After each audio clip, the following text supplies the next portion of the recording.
Hola, profe, buenos días. Buenos días, profe. Hola, buenos días.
Bien, buenos días para todos y todas.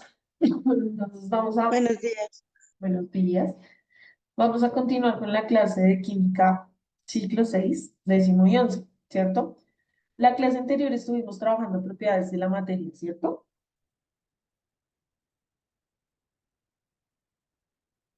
Sí, señora. Listo, entonces ya hemos venido hablando de que las propiedades de la materia, para retomar ahí un poquito, ¿cierto? Se dividen en propiedades generales y en propiedades específicas, ¿cierto? Entonces, que dentro de esas propiedades generales son todas aquellas presentes en todos los cuerpos, son comunes a todos los materiales, ¿cierto? Y que por el contrario, las específicas lo que nos permiten básicamente es poder diferenciar las sustancias. Y entonces, ya habíamos revisado, ¿cierto? Estos videos, ¿me recuerdan la clase anterior? Sí, señora. Entonces, para retomar un poco el concepto, para poder comprender la diferencia entre, por ejemplo, masa, peso y demás, ¿cierto? Entonces, cuando hablábamos de esas propiedades extensivas, recuerden que decíamos, pues se pueden calcular, se pueden medir y varían, ¿cierto? Dependiendo, pues, del material o la sustancia. Entonces, por ejemplo, un pincel puede tener una masa de 10 gramos, distinto, por ejemplo, a la masa de un portátil que puede ser 5 kilogramos, ¿listo? Lo mismo lo de la longitud o la distancia o el volumen, el espacio que ocupa. Esas serían entonces generales, ¿cierto? Y decíamos, bueno, y las específicas son aquellas que se mantienen, que no cambian dependiendo de la cantidad. Y habíamos entonces mencionado que era importante conocer, por ejemplo, la masa, ¿cierto? Que se mide en kilogramos o en gramos y todos sus derivados y que se determina con una balanza. Y también, por ejemplo, el volumen, que hace referencia al espacio que ocupa un cuerpo, un material, ¿cierto? Y que se puede llegar a medir en metros cúbicos. Ahí, no sé, ya no está. En metros cúbicos o si mencionamos, pues digamos, lo que tiene que ver con capacidad, en litros, mililitros y demás. ¿Listo? Estas dos ca- eh, propiedades forman, ¿cierto? O hacen parte de una tercera propiedad importante, buenos días, que se conoce como la densidad. Y recordemos pues básicamente que la densidad lo que nos permite es hacer una relación entre la masa y el volumen y explicar los procesos de flotabilidad en los cuerpos. ¿La densidad ya la trabajamos? ¿Qué dicen? No, profesor, no. Listo. Entonces, voy a detener acá un momento el video. O sea, voy a poner acá un momento el video y ya continuamos. ¿Listo? Entonces, por favor, escuchemos acá el video y yo ya retomo la explicación. Entonces, sin olvidar, recuerden la definición de masa y volumen. La masa es la cantidad de materia que ocupa un cuerpo y el volumen es el espacio. que está determinado por ese cuerpo. ¿Listo? Entonces ahora vamos a ver qué es esto de la densidad. Densidad. Si tenemos una bola de hierro como esta y una de corcho del mismo tamaño, pesará más la primera que la segunda. Es así porque el hierro tiene más densidad que el corcho. La densidad de un cuerpo se averigua dividiendo su masa entre su volumen. Vamos a hacer un ejemplo. Si esta cámara tiene una masa de 2000 gramos y el volumen de esta cámara es el siguiente, 100 centímetros cúbicos, pues únicamente tenemos que dividir la masa, 2000 gramos, entre el volumen, 100 centímetros cúbicos. Realizamos la división, tomamos el 200, 2, 0, 0, 0, 0 al cociente, bajamos la cifra siguiente y listo. El resultado, 20, sería la densidad, 20 gramos centímetro cúbico. Estoy seguro que conoces que cuando tiramos una piedra al agua se hunde. Otros en cambio flotan, como por ejemplo un trozo de madera. La posibilidad de que un cuerpo flote está relacionado con la densidad. Los cuerpos cuya densidad es menor que la del agua, que es 1 gramo centímetro cúbico, flotan. Y aquellos que son mayores se hunden. Oye, ¿cómo es posible que floten los barcos de acero? Bueno, pues es porque medimos la densidad del barco completo, ya que contiene aire y su masa es mucho menor que la que tendría si fuera macizo. Por ello, la densidad se encuentra relacionada con la flotabilidad. Espero que os haya gustado el tema. ¿Listo? Y entonces aquí, pues básicamente relacionamos que, que evidentemente para poder calcular la densidad, pues es muy sencillo porque ya está determinada una ecuación. Teniendo en cuenta así que la densidad, entonces es la relación entre la cantidad de materia y el espacio que ésta ocupa. Por eso se hace una división. Densidad es igual a masa sobre volumen. ¿Listo? Y que básicamente, ¿para qué sirve esto de la densidad? Para explicar los procesos de flotabilidad de los cuerpos. Entonces, según yo, si ya les había compartido el laboratorio de densidad, ¿recuerdan? Hace 8 días. ¿Qué dicen? Miren. Sí, señora. Sí, ¿cierto? Entonces ahí recuerden que en ese laboratorio de densidad encontrábamos la balanza, la probeta y teníamos un recipiente en el cual íbamos a tener la densidad del agua y que pues igual si uno quería modificar de pronto la densidad de ese líquido pues lo podía hacer. Entonces, ¿cuál es el punto? Retomar un poquito, ¿cierto? Porque también les había mostrado ya la calculadora de densidad. Retomar un poco porque sí es una de las propiedades, digamos, más importantes que uno logra observar en la cotidianidad, pero que de pronto tiende a confundir. Entonces se confunde la densidad con la viscosidad, ¿cierto? No se identifica de pronto muy bien el concepto de masa. Entonces, pues la idea es poder, pues, dejar claros como esos conceptos.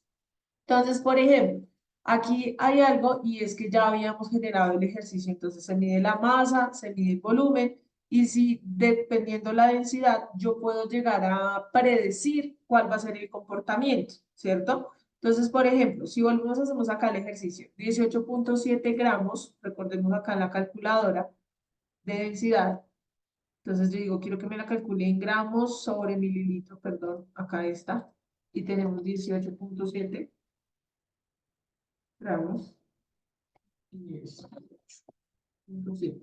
Ay. Ah.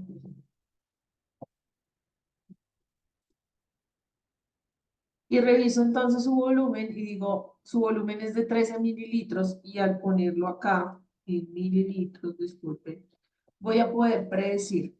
Si tiene una densidad de 1.4, ¿qué va a pasar si lo sumerjo en el agua? ¿Flota o se hunde? ¿Qué dicen? De acuerdo a lo que revisamos la clase anterior y demás. Flota. Flota, entonces pilas. La densidad del agua es de 1.0, ¿cierto? Y me está diciendo que la densidad, de acuerdo a los datos que determiné acá, de esta figura de ajedrez es de 1.4. Entonces, ¿qué puedo yo esperar? ¿Dónde? Entonces, el compañero aquí, por ejemplo, hay una compañera que dice que se hunde. Entonces, la conclusión frente a este ejercicio, cierto que nos ha quedado faltando un poquito de tiempo, es justo eso. Lo más denso, los objetos más densos o las sustancias más densas se hunden. y las menos densas pues van a quedar en la parte superior, ¿listo? Ejemplo, si yo voy y llevo el patico y entonces le mido la masa al patico y dice que son 13 gramos. Entonces los voy a ubicar aquí en mi calculadora, 13 gramos. Y dice que el volumen, midiéndolo en la probeta, son 63 mililitros. Entonces acá los pongo, 63 mililitros. Me dice, vea, la densidad de ese objeto es de 0,20. 0,20. Si yo lo quiero sumergir en un líquido de densidad de 1,0, ¿qué puedo esperar? ¿Que se hunda o que flote? ¿Que flote? Que flote porque es menos denso, ¿cierto? Pero pues lo puedo comprobar acá. Entonces evidentemente veo que flota, ¿cierto? Y que por más de que yo lo intente hundir, no, miren, él va hacia arriba, ¿sí ven? Porque es menos denso. Entonces las sustancias menos densas quedan en la parte superior y las sustancias más densas quedan en la parte inferior. Y es lo que evidenciamos, ¿sí? Cuando cocinamos, por ejemplo, el arroz. Pero entonces la gente tendría a creer que es que el aceite es más denso. Y no, el aceite es menos denso. Lo que pasa es que el aceite es más viscoso que el agua, pero tiene una densidad menor que el agua, razón por la cual queda en la parte de arriba. Es decir, el agua es más densa. Y la densidad del agua específicamente, recordemos que es 1,0 gramos sobre mililitro, ¿listo? Entonces no hay que confundir la densidad con la viscosidad. En conclusión, ¿listo? Y para terminar con esta parte de densidad, entonces vamos a ver acá este videito. A ver, acá conmigo. Aquí está. ¡Extra! ¡Extra! En la Extra Promo Jumbo, disfruta 30% en aseo hogar con cualquier medio de pago. Rexona Clinical, 3 veces más protección, incluso en condiciones extremas. Densidad. Cuando hace mucho calor y queremos refrescarnos, nos gusta tomar cosas frías. Si nos servimos un vaso de agua fresca y le agregamos hielos, estos quedarán flotando en la bebida. ¿Pero te has preguntado por qué? Bueno, pues esto tiene que ver con la densidad.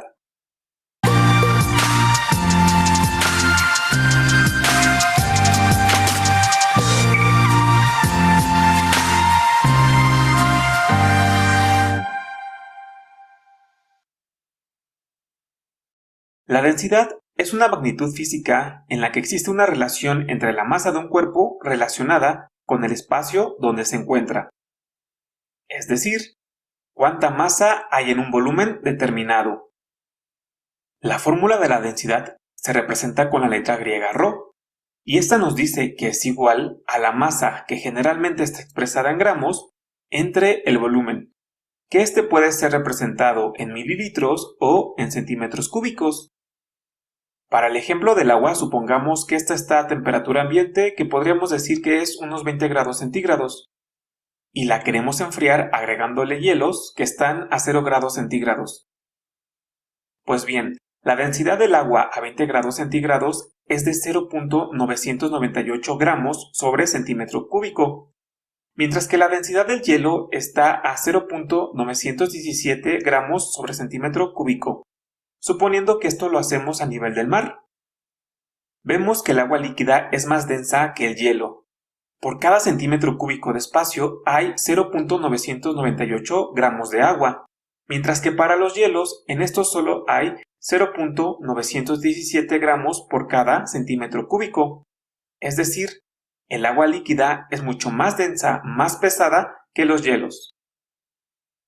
Entonces, si comparamos dos sustancias, la que tenga mayor densidad quedará en la parte de abajo, ya que habrá más masa por cada centímetro cúbico. Si te gustó este video, dale like y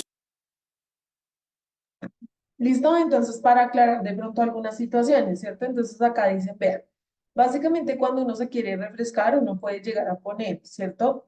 Hielitos en el agua. Y uno dice, ah, pero es que es la misma sustancia, ¿cierto? Entonces, pues, porque ya lo hemos venido estudiando a partir de los estados de la materia.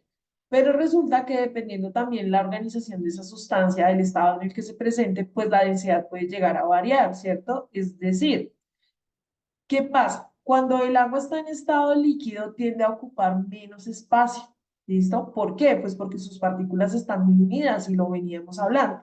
Recuerden que en el estado sólido las partículas intentan estar muy juntas, hay mucha fuerza de cohesión. razón por la cual cuando hablamos de la densidad, pues la relación entre la masa y el volumen va a ser menor. Ay, por acá, bueno, sale acá. ¿Listo? Entonces, es la misma sustancia, pero al tener esta organización en estado sólido y estar muy unida a sus partículas, pues tiende a ocupar menos espacio.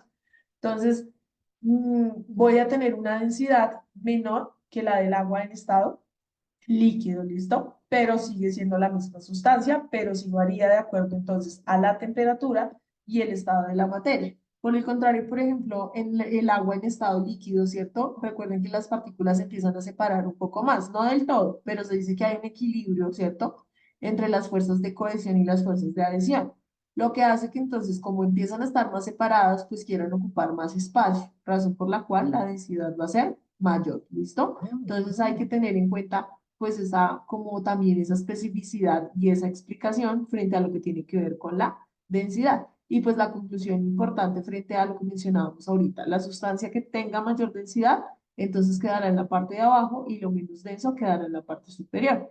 Es decir, por ejemplo, que el aire es mucho más denso que las nubes, ¿no? Porque no están, por ejemplo, constituidos exactamente de lo mismo. Entonces el aire, por ejemplo, tiene oxígeno, nitrógeno en su gran mayoría, tiene gases nobles, ¿cierto? Tiene moléculas de agua.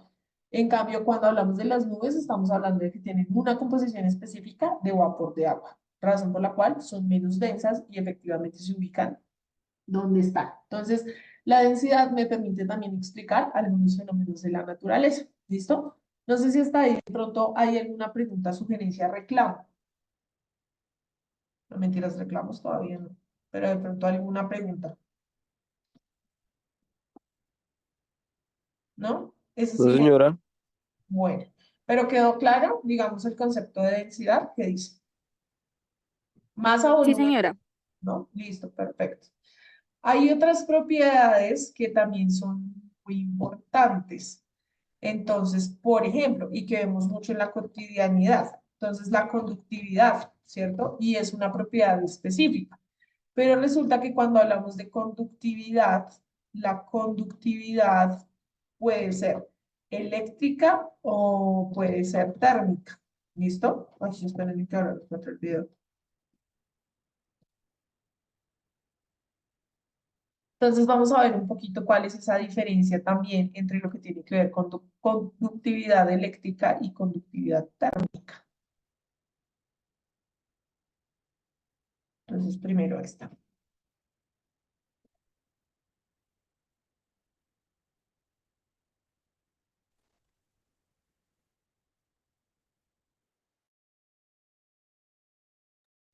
Un poquito de paciencia que está como...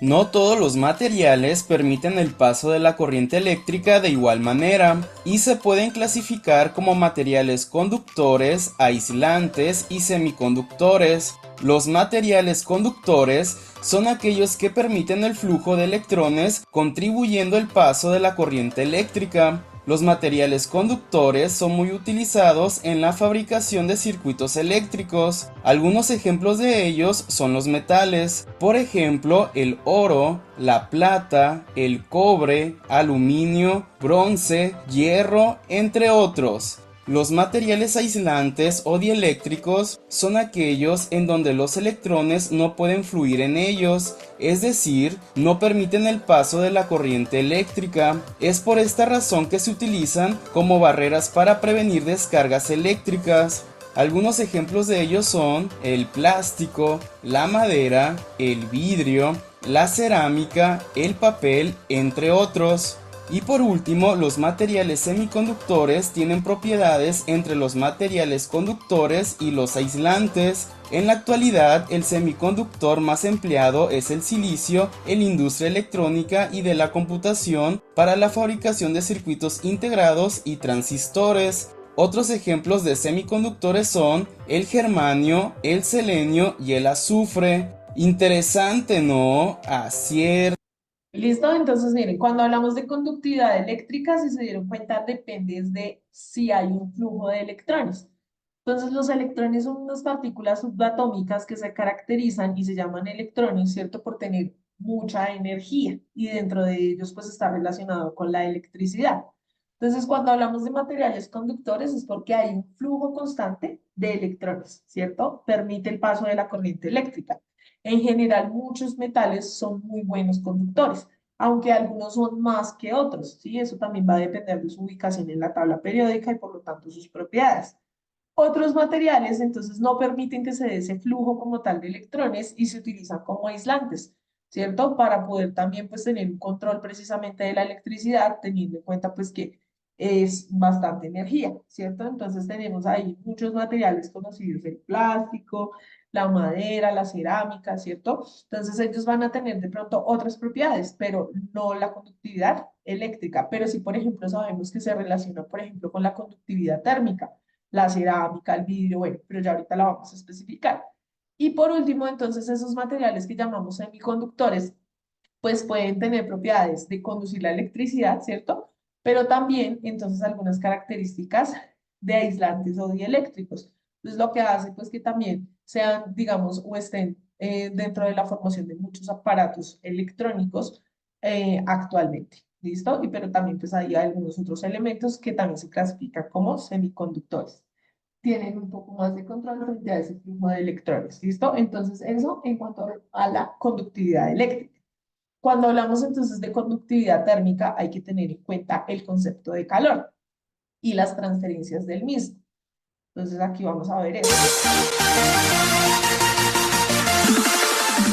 La propagación o transferencia de calor puede ser de tres tipos: conducción, convección y radiación. La conducción es el típico medio de transferencia de calor en los cuerpos sólidos, donde al estar en contacto con una fuente de energía, las partículas del objeto sólido comienzan a vibrar y aumentar su temperatura, transmitiendo esta energía a las moléculas de su alrededor. La convección se presenta en fluidos, ya sea un gas o un líquido, en donde al calentarse el fluido se expande y disminuye su densidad, provocando que ascienda y el fluido con menor temperatura descienda por su mayor densidad, y el fluido, al encontrarse en la superficie, su temperatura disminuirá y descenderá para que el fluido caliente ascienda y este ciclo se repite. Y por último, la radiación, en donde no se necesita estar en contacto e inclusive estar separados en un gran espacio vacío. Los cuerpos con mayor temperatura emiten radiaciones electromagnéticas que absorben los cuerpos con menor temperatura. En esta imagen podemos apreciar las tres formas de transferencia de calor,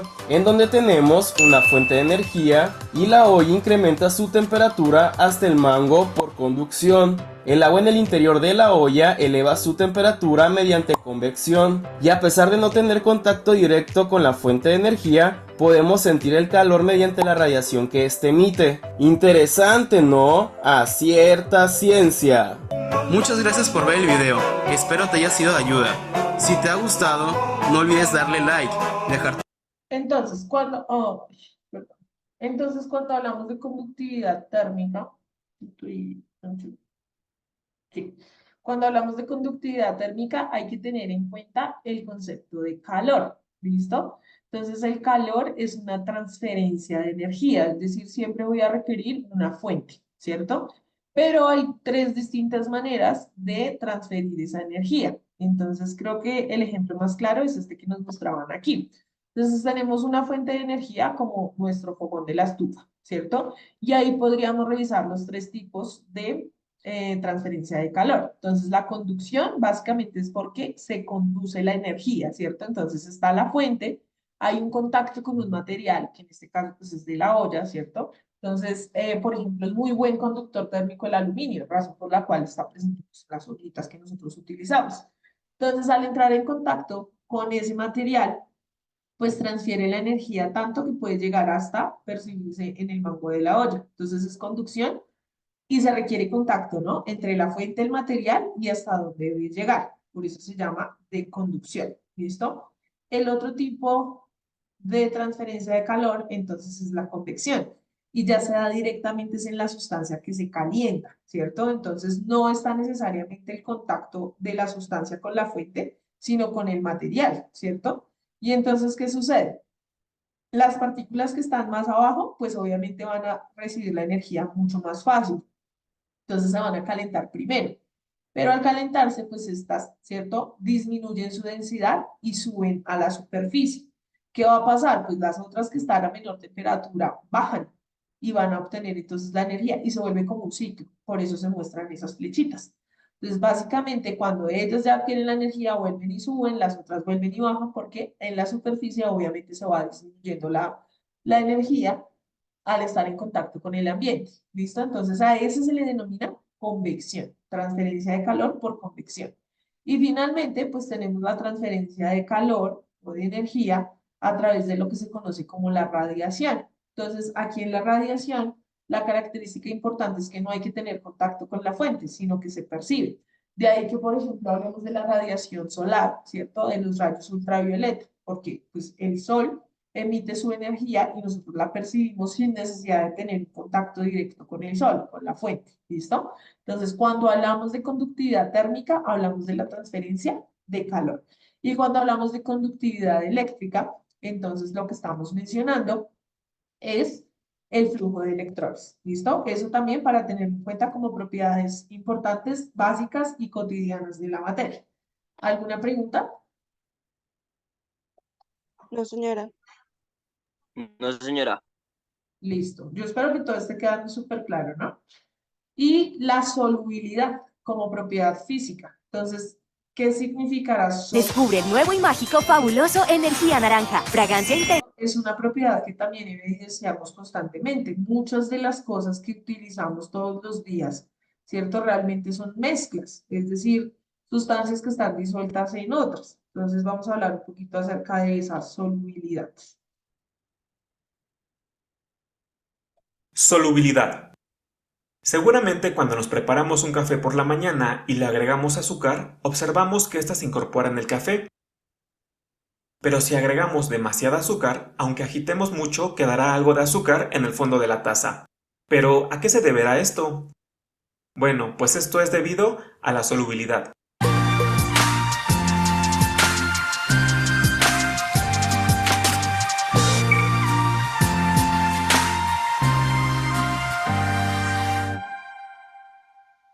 La solubilidad tiene que ver con qué tanto se disuelven las sustancias en disolventes.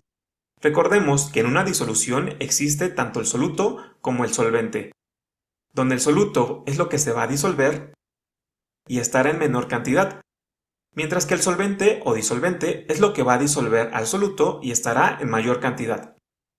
Dicho esto, podemos decir que la solubilidad es la máxima cantidad de soluto que se disolverá en una cantidad dada de solvente. Aunque el soluto puede ser sólido, líquido o gaseoso, nos vamos a centrar en los solutos sólidos, ya que estos tienen una propiedad el cual nos indica qué tan solubles son en agua o en otros disolventes. Por ejemplo, el cloruro de sodio tiene una solubilidad en agua de 359 gramos sobre litro a 25 grados centígrados. Esto quiere decir que en un litro se podrán disolver hasta 359 gramos de la sal a una temperatura de 25 grados. Entonces, conociendo la solubilidad de las sustancias, podremos predecir si se van a disolver por completo o se formarán precipitados. Es importante saber que la solubilidad tiene que ver con la temperatura, ya que al variar la temperatura, también variará la solubilidad. Si quisiéramos disolver más soluto del que se puede disolver en el solvente, entonces bastaría con aumentar la temperatura, ya que al hacer esto estaríamos aumentando la energía de la mezcla y así habría una mejor interacción entre el soluto y el solvente, resultando en una mejor disolución. Pero al disminuir la temperatura se formarían aglomeraciones de solutos. Se dice que entre más semejante sea el soluto con el disolvente, tendrá una mejor disolución, lo que coloquialmente se traduce en que lo semejante disuelve a lo semejante.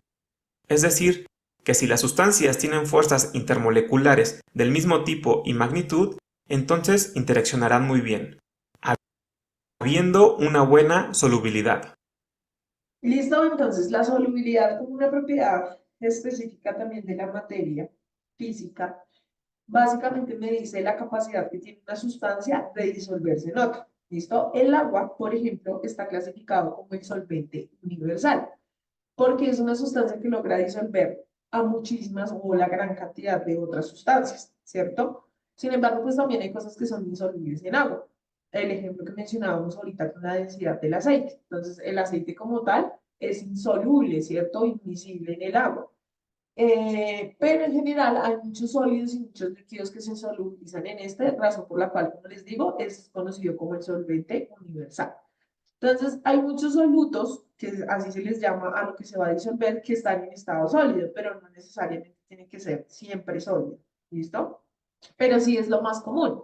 Entonces, cuando cocinamos, ¿cierto? Cuando nos preparamos un café, entonces también el azúcar está en estado sólido, el mismo café, si es un café, bueno, ya sea instantáneo o el otro, básicamente también está en estado sólido y logran disolverse en el agua. Cuando preparamos un jugo, ¿cierto? Cuando preparamos una limonada, entonces hay muchas sustancias que definitivamente son solubles en el agua. Sin embargo, también habrán otras que no, ¿cierto? Entonces, básicamente de que depende la solubilidad de que tengan, digamos, similitudes a nivel interno. Más adelante vamos a hablar de enlaces químicos, pero básicamente aquí es, si son similares, si en sus partes internas o en su composición se van a disolver, ¿listo? También la solubilidad es importante tener en cuenta que varía de acuerdo con la temperatura. Entonces, por ejemplo, llega un punto límite de cantidad de soluto que yo puedo disolver en el agua. Si yo quiero disolver más, pues simplemente aumento la temperatura y lo que voy a hacer precisamente es que como las moléculas del líquido se van a empezar a separar, ¿cierto? Que era lo que veíamos con el simulador de estados de la materia, pues voy a tener espacio para que se unan muchas más moléculas del soluto. Entonces, al aumentar la temperatura, logro aumentar la solubilidad. Es inverso, sí, claro, si disminuyo la temperatura, la solubilidad va a disminuir, precisamente pues porque las partículas van a intentar estar mucho más unidas entre ellas y no va a haber espacio para que se disuelva o para que ingrese otra sustancia diferente, ¿listo? Entonces, la solubilidad es otra propiedad física que comúnmente, que cotidianamente nos acompaña, ¿listo? ¿Preguntas?